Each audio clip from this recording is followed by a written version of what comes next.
मित्रांनो, फुलाला सुगंध मातीचा या मालिकेच्या आजच्या भागामध्ये कीर्ती रोपचा टास्क कंप्लीट करते. तेव्हा पाटील मॅडम तिला व्हेरी गुड असं बोलतात.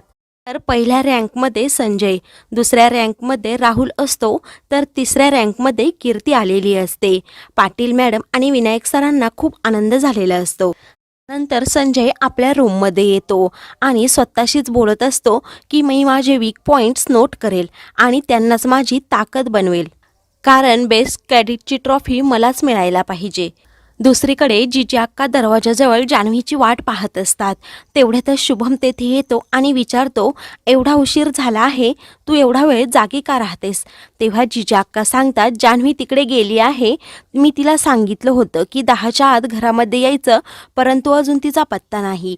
तेव्हा शुभम सांगतो की मी तिला फोन करून पाहतो. जिजी अक्का बोलतात की मी तिला फोन करण्याचा प्रयत्न केला, परंतु तिचा मोबाईल बंद होता. जिजी अक्कांना खूप टेन्शन आलेलं असतं. तर दुसरीकडे जान्हवी दिलीपच्या घरून येत असते. तिला खूप वेळ झालेला असतो. ती एकटीच असते. तिला रिक्षा पण भेटत नसते. पुढ्यातच दोन मुलं तेथे गाडीवर येतात आणि जान्हवीला बोलतात, काही चिकनी मुलगी दिसते असं म्हणून तिच्या भोवती गोल गोल फेऱ्या घालत असतात.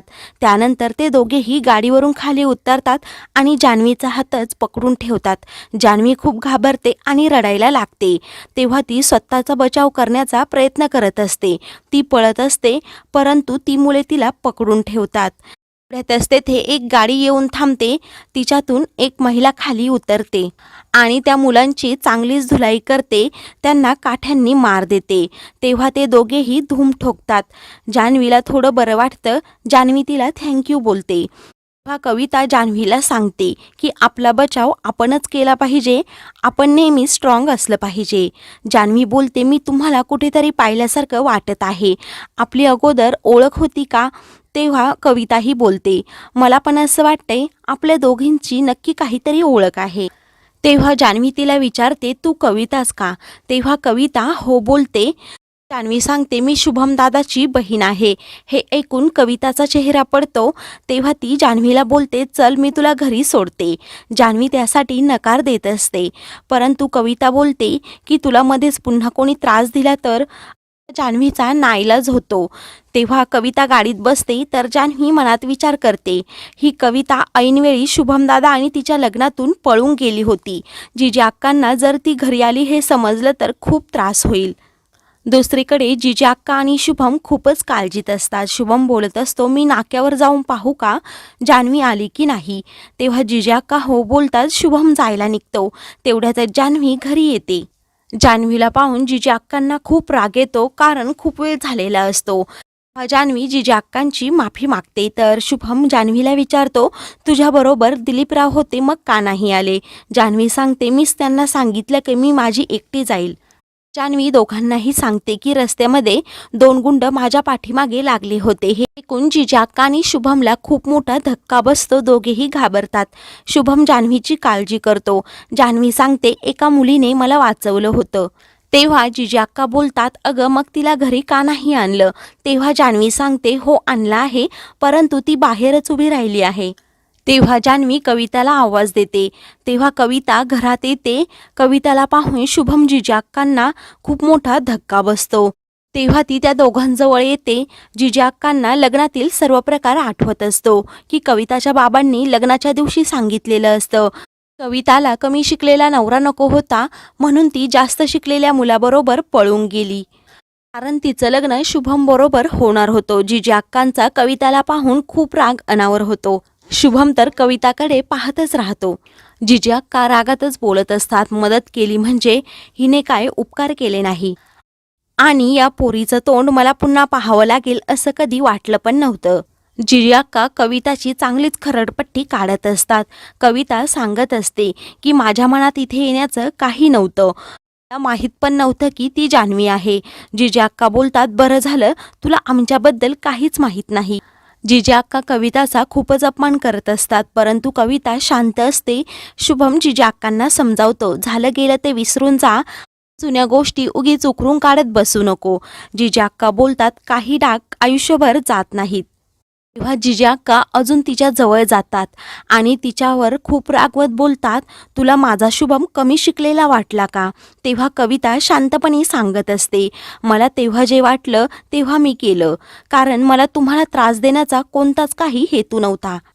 तेव्हा जिजा अक्का रागावूनच बोलतात, हे तुझं मत झालं, परंतु शुभमबरोबर लग्न करण्याची तुझी योग्यताच नव्हती आणि तुझी लायकीच नव्हती. तेव्हा जिजा अक्का कीर्तीचं कौतुक तिच्यासमोर करतात आणि सांगतात, माझी सून आता पोलीस ऑफिसर बनायला गेली आहे. तुझ्यापेक्षा खूप पटीने ती चांगली आहे. तू जर माझ्या शुभमच्या आयुष्यात आली असती तर माझ्या शुभमचं वाटोळंच करून ठेवलं असतं. कविता खूप रिक्वेस्ट करत असते की माझा तुम्हाला त्रास देण्याचा कोणताच हेतू नव्हता आणि मला वाटलं नव्हतं तुम्हाला एवढा त्रास होईल. मी खूप घाई गडबडीत निर्णय घेतला होता. तेव्हा जिजा अक्का तिला काहीच पुढे बोलू देत नाही. घरातून चालती हो असं बोलतात. तेव्हा कविता गुपचूप तेथून जाते. तर जिजा अक्का जान्हवीवर खूप ओरडतात. शुभम बोलत असतो, जिजा अक्का तिला ओरडू नको, परंतु जिजा अक्का ऐकत नाही. कविताला पाहिल्यामुळे जिजा अक्कांचा राग खूप अनावर झालेला असतो. दुसऱ्या दिवशी सर्व ट्रेनी ऑफिसरचा नेमबाजीचा टास्क असतो. संजय कीर्तीकडे पाहतच असतो. तेव्हा पाटील मॅडम फायर असं मोठ्याने ओरडतात. कीर्तीला खूप अंधुक दिसत असतं. तिच्या डोळ्याला कसला तरी त्रास होत असतो, त्यामुळे कीर्तीचा नेम चुकतो. बाकी तिघांचाही नेम अचूक लागतो. तेव्हा पाटील मॅडम संजयचं कौतुक करतात आणि कीर्तीकडे पाहून तोंड वाकडे करतात. कीर्तीला खूप वाईट वाटत असतं. तेव्हा रोमा बोलते, कीर्ती एवढं मनाला वाईट वाटून घेऊ नको. बाकीच्या सर्व टास्कमध्ये तू छान इम्प्रूव्हमेंट करत आहे.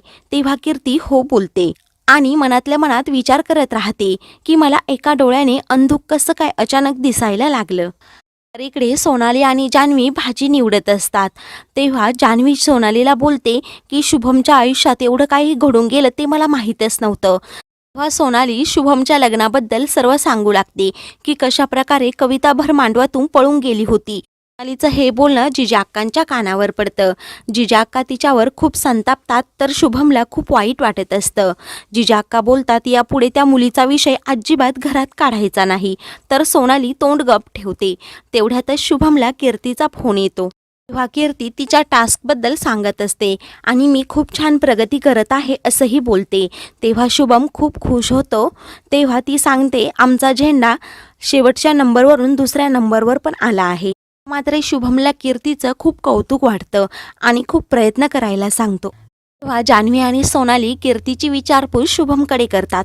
शुभम सांगतो, आज त्यांना लांब उडीमध्ये 20 पैकी 16 मार्क्स मिळाले आहे. तेव्हा जिजा अक्का शुभमला विचारतात, 20 पैकी फक्त 16च मार्क्स का मिळाले, बाकीचे 4 मार्क्स कुठे गेले? शुभम सांगतो की हे मार्क्स पण चांगले आहेत. तर शुभम दुकानात जातो. तेव्हा जिजा अक्का विचार करत राहतात की 20 पैकी 20 गुण मिळवणारी खूप मुले असतील. जर कीर्तीला हे मार्क्स मिळाले नाही तर तिला चषक कसा मिळणार? मित्रांनो, पुढील भागामध्ये कीर्ती पाटील मॅडमकडे येते आणि माझ्या नणंदेचं लग्न आहे, मला सुट्टी हवी आहे, फक्त 1 दिवस अशी रिक्वेस्ट करते. तेव्हा पाटील मॅडम तिला खूप खडसवतात आणि सुट्टी देण्यासाठी नकार देतात. दुसरीकडे कविताची मदत घेण्यासाठी जिजा अक्का नकार देते. तर मित्रांनो, अशाच मालिकेंचे पुढील भाग पाहण्यासाठी चॅनलला सबस्क्राईब करा.